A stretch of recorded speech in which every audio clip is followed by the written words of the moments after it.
Et donc ici, ce qu'ils avaient fait, selon des témoins qu'on a vus, des gosses à l'époque qui jouaient parce qu'il y avait des chevaux là à côté, tout ça, ils ont fait une gigantesque fosse qu'on estime nous à une centaine de mètres de long, une trentaine de mètres de large. Ils ont excavé la terre et des camions venaient amener ici les échecs industriels de PVC. Ils les baignaient dans la fosse et ils y mettaient le feu. Vous verrez quand on voit des plastiques, beaucoup portent des traces de consommation. Les bouteilles devaient brûler à peu près, mais les gros blocs qu'on appelle des purges ne brûlent absolument pas, sont d'ailleurs indestructibles. Voilà. Et puis quand ça a été terminé, sans doute à la fin des années 80, qu'ils ont substitué le PVC par le PET, et ben, ils ont arrêté cette décharge, ils ont repris la terre d'excavation et ils l'ont mise au-dessus. Moi j'habite à Longwy et oui, à Longwy, d'accord.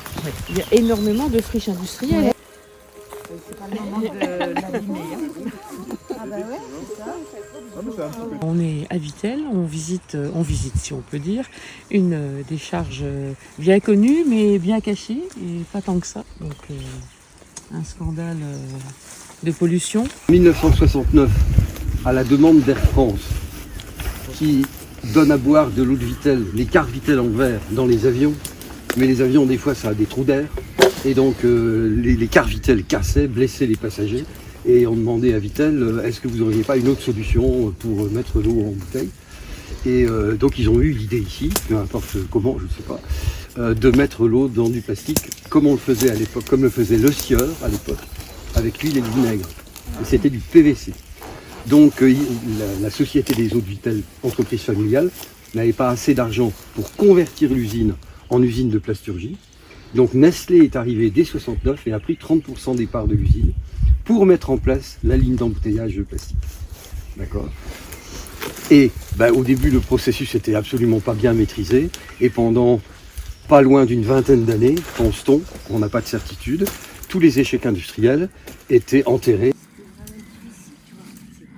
Ce qu'on retrouve là, ce sont des déchets plastiques en PVC qui datent de la fin de la décennie 60, puisque l'industrie plastique a commencé en 67-68 ici, les premières expérimentations.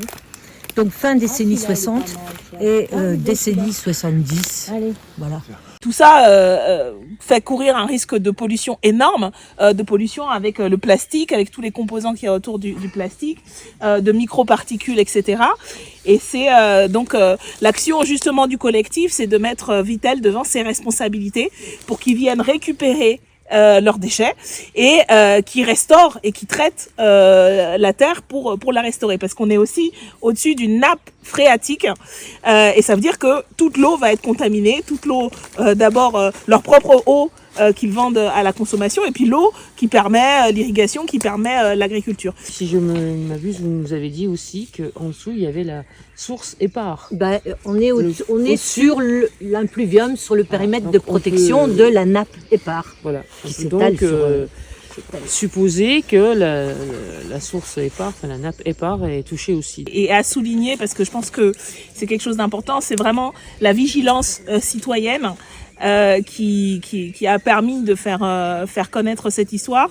Et d'ailleurs, ces citoyens et citoyennes vigilants et vigilantes sont aujourd'hui mis en cause devant la justice du fait de leur action. Donc on voit aussi comment il y a des tentatives aussi d'empêcher de la mobilisation. Donc c'est important de faire connaître ces actions et de soutenir ces collectifs qui se battent pour le bien commun, pour l'intérêt général, pour la protection de l'écologie, de l'environnement.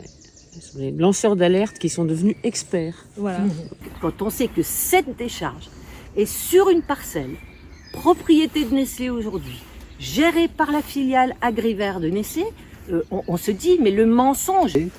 Nous, on a découvert 2 décharges énormes, dont celle-ci, qui est en accès libre. On fera bientôt payer d'ailleurs. Non, je déconne. Qui est en accès libre, parce que sur l'autre décharge, on a un peu poussé la porte et on est rentré avec une pelle mécanique. Et donc il y a une enquête préalable, 3 personnes sont concernées par une enquête préalable pour effraction en réunion avec dégradation. Donc nous sommes des écoterroristes. Donc c'est un sujet extrêmement important et c'est grâce à l'action du collectif O88 que cette décharge a été reconnue comme telle. On souhaitait nous arrêter ici et pointer du doigt le groupe Nestlé. Le voit le beau logo là. L'ancien logo des usines Vitel d'embouteillage, devenu Nestlé. Dans la lignée du travail fait également par Mathilde Panot, notre présidente de groupe, qui a porté une commission d'enquête parlementaire sur ce sujet, sur l'accaparement par les multinationales de l'eau, notre bien commun, et qui avait déjà à l'époque alerté, et rien n'a été fait depuis.